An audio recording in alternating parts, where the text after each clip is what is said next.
Detroit Lions fans, welcome back in. Stephen Will, Detroit Den 313. It is a nice, beautiful Thursday evening. You guys are sticking around watching our show. Hit that subscribe button before we get into it. Will, I think we got one today that's another one of those just flying under the radar type conversations. I'll let you tee it up. What are we talking today? Well, the first thing I want to say is as I sit here and I look at this broadcast, I feel like, I did 10 push-ups before I came in. The pec is am I resembling Hassanin right now? No, You can't see it? I Not don't even a see little you. bit. No. 5%? But it's negative 5%. Well, we might as well get to the business. Please hit the subscribe button and do all of the things. But to the business, we are going to talk about today, Steve, a guy, if you are a Michigan fan, I know that we have Detroit Lions fans across the globe. We were talking about Bali, Indonesia, Steve. Shout out to Bali, Indonesia. Like we're everywhere. We're everywhere. But we have a lot of our subscribers and members are located right here in Michigan. And a lot of that group is Lions fans and Michigan fans.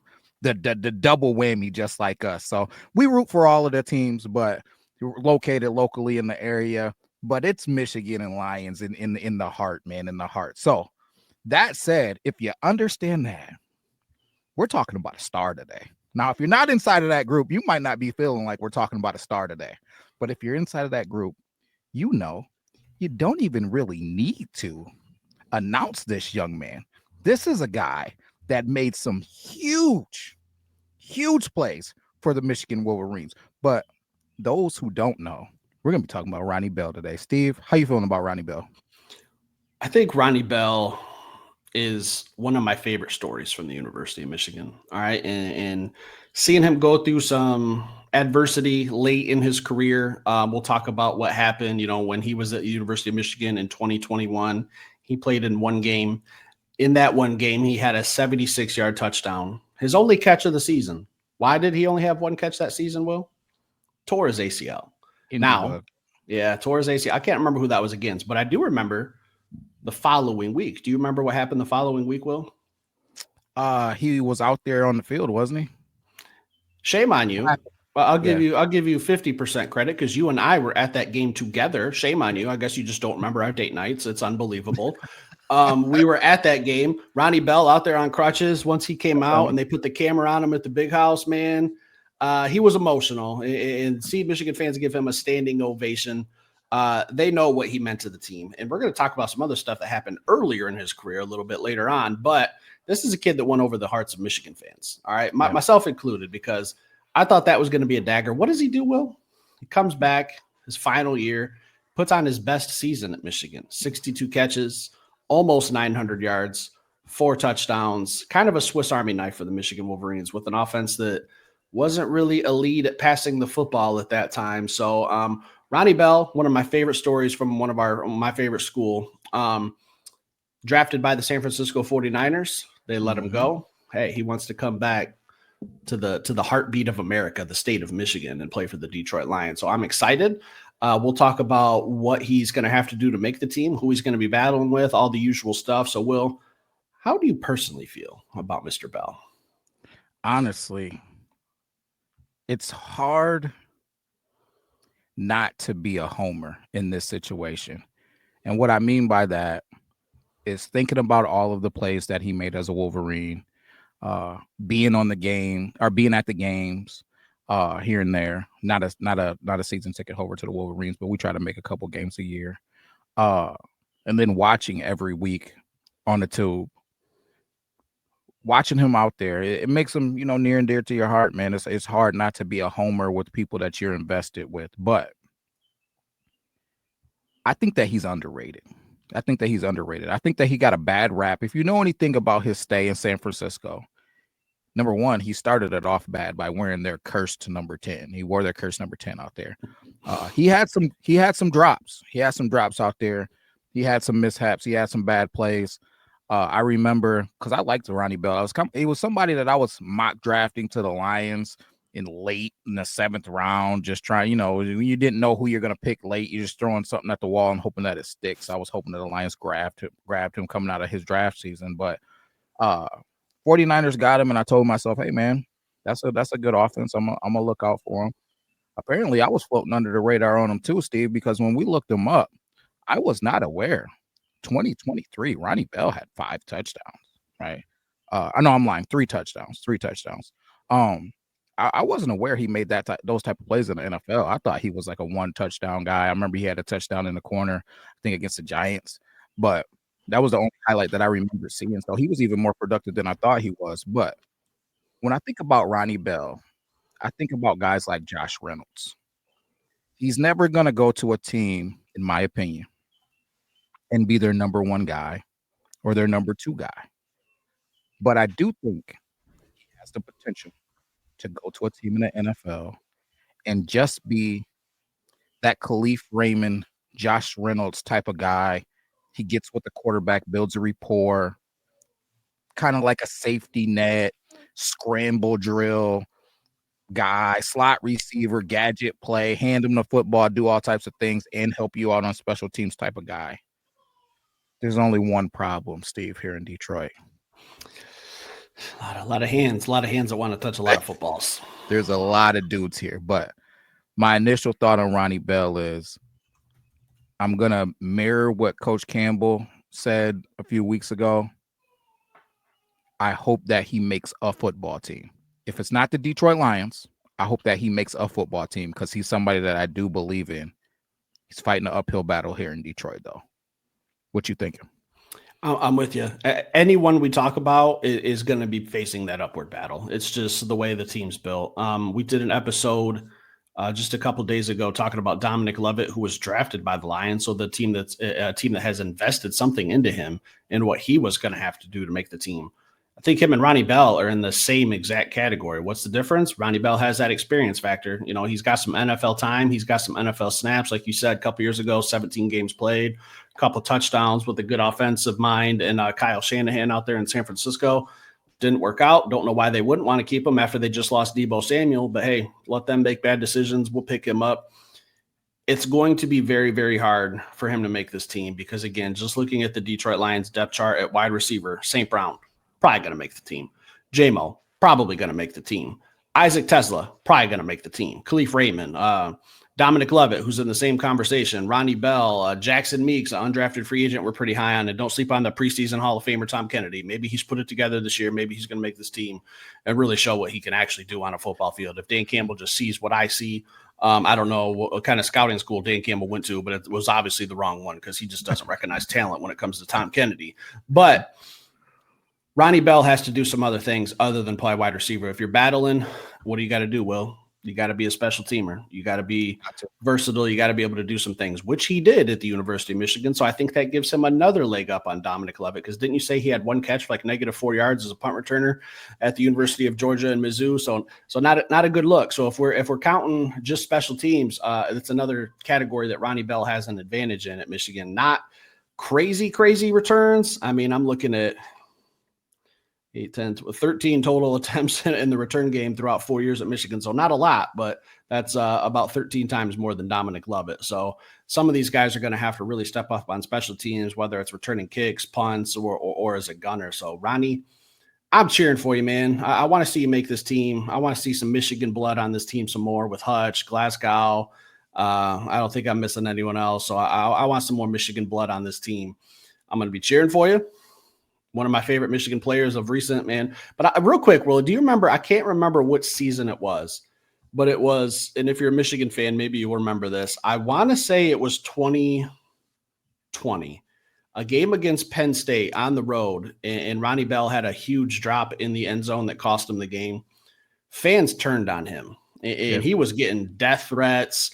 Like, fans of all colleges are the worst of the worst sometimes. It's just absolutely terrible what some people put out there on the internet or even have the balls to do, send a text or a tweet and not say stuff face to face. But it was just terrible. Some of the stuff that he was getting for a drop against Penn State. I think it cost him the game. I can't remember the scoring situation, but it was a massive drop. What did he do, Will? Bounced back the next week, just had a big game. Like just, yeah, overcomes the knee injury, overcomes the big drop on the road at Happy Valley, just shrugs it off, man, and he just gets to work the next week. I think that's just the epitome of Dan Campbell. So I'm really, really going to have my eyes on RB in this training camp. Would you say he's probably or probable to make the team, or would you call him an underdog to make the team? Underdog. I think he and Dominic Lovett are, and Jackson Meeks, if I'm throwing all the names in there, are underdogs to make the team. If I had to pick, and I was going to ask you this, but if I had to pick one of those three to make the team, I might give a slight edge to Ronnie Bell because, like I said, he's got the experience in the NFL and he's a versatile special teamer at the very least. So do I think he makes it? Probably not. I think he's a practice squatter, and I can see him getting pushed to the practice squad. I don't know that anyone would pick him up.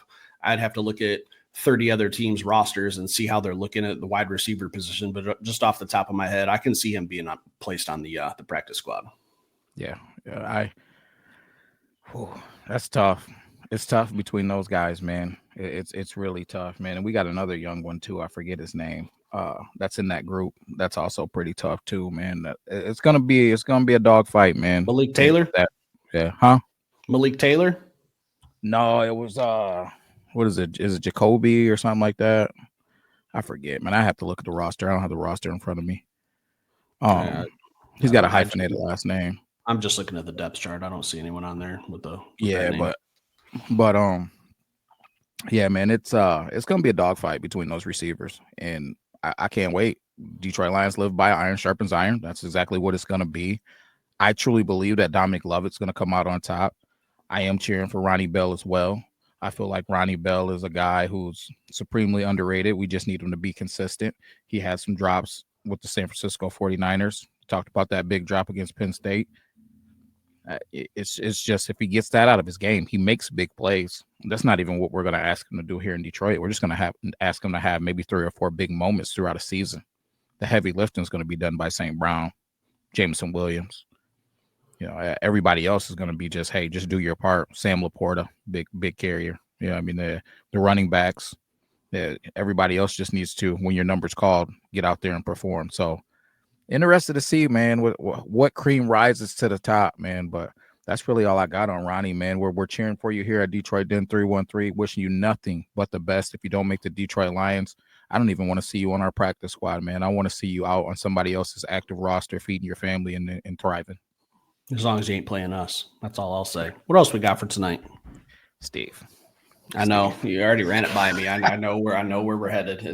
We're going out to the ocean. These waters are about to get dark. Let me put up. There's another hater. There's another Detroit Lions hater, man, and I don't understand it. So rather than just setting the table for this, I'm gonna let everyone's little ears hear this nonsense, and then we'll talk about it. Negative Nelly, because I think their window has opened and closed, the Lions. I really think that they blew it against the 49ers, chance to go to the Super Bowl. Dan Campbell blew that game for them. I think that hurt. Last year, don't forget, they had the best record, home field throughout the playoffs in the NFC, let a rookie quarterback come in.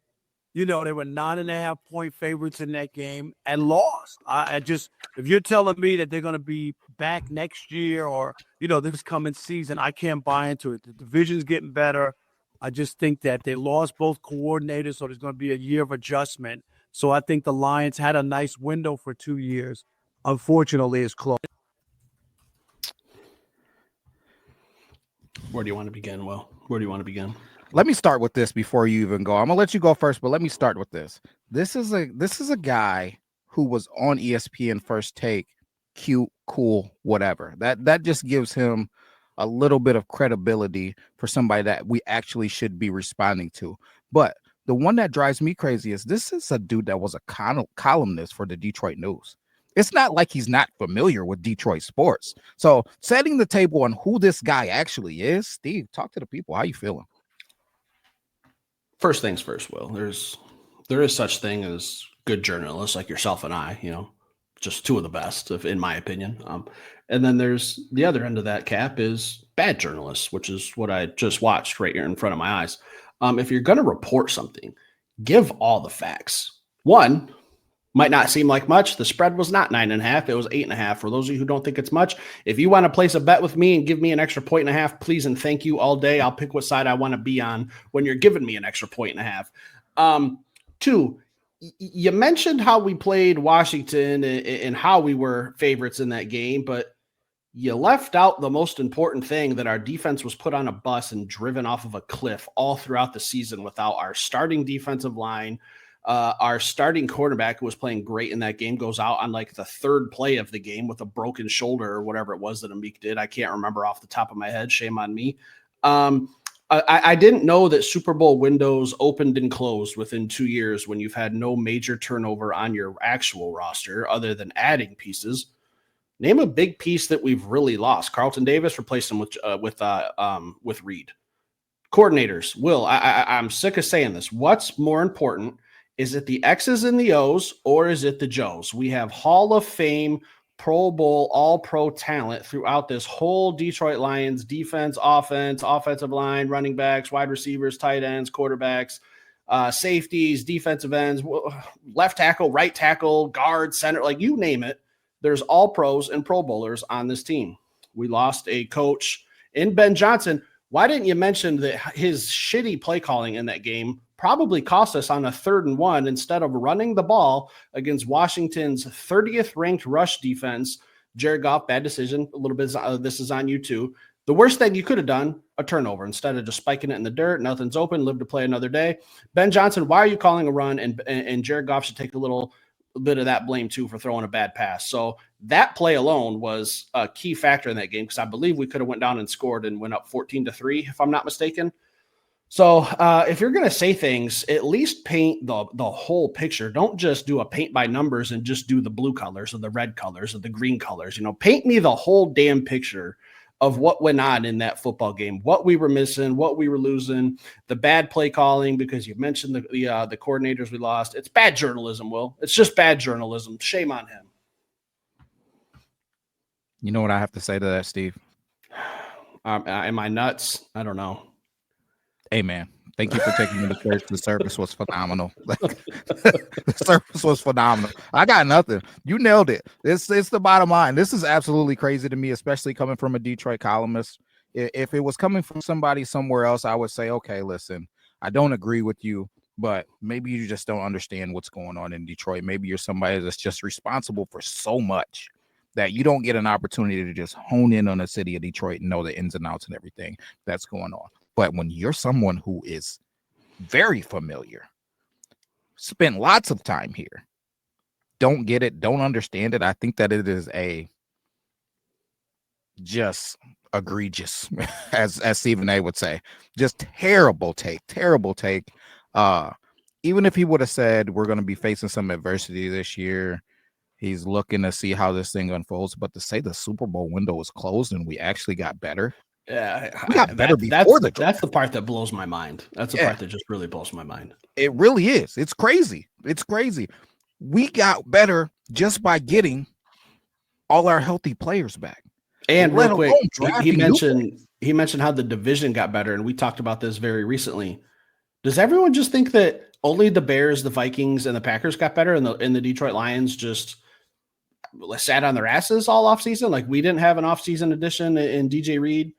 We didn't have an NFL draft where we beefed up the trenches and added some playmakers throughout the draft. Like we did nothing. We did nothing to get better, because some columnists and some sites say that our draft was an A, and then the dipshits say that it was an F. So I don't know. Even if you want to put it in between and call it a C or a B minus, it was still a damn good draft. So if you're going to mention how other teams in the division got better, well, you have to point out a clear-cut way that the Detroit Lions got worse to me. And good luck. I'll be sticking around waiting, because there isn't one.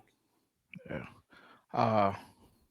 And the last thing that I'll say is this: if you're gonna have such a hot take, you should probably get our head coach's name right when you talk about him. What did he say? I didn't even catch it. What did he call? Dan Gamble. Yeah, Coach Gamble. That's kind of what they call him, Dan Gamble, because of his aggressive play calling. But Yeah. put some respect on his name. Don't you dare come talk about my coach like that. You could call him Mr. Campbell. You can call him Daddy Dan. You could call him Sensei for all I care. I don't care what it is, but you better come in a respectful tone, not like you just said, Rob Parker. End of story. Yeah, period, man. Yeah, that's that one. I saw that one today, and I was like, I started to text you, and then I'll go, we're gonna go live with this one and get some real raw emotions, man, because I already knew. You showed it to me right before we started recording. I just said, let's go. Well, I don't want to. We'll talk about it on air, but yes, sir. we just wanted to hop on tonight. Little Ronnie Bell, man, I think he's flying under the radar. I haven't heard his name since he was signed, and even when he was signed, to my memory, I don't know that anyone was really talking about him, but I think he's someone to keep an eye on. At the very least, injuries happen in the NFL. Maybe he gets called up. Maybe he makes the team. We'll have to wait and see. And then some national hate from a guy who should be embedded or has recently been embedded by the city, should have a better feel of what's going on, especially with the Detroit Lions. Like, that's our baby. If you want to talk about the Tigers, Red Wings, Pistons, we'll be like, okay, just keep moving. That's not our area of expertise. But we talk Detroit Lions, Steven will take that shit personally. All right. You better come correct. Sensei Dan Campbell. That's what you call him from now on. Stick around, hit that like button. We'll be back later with another show. Peace.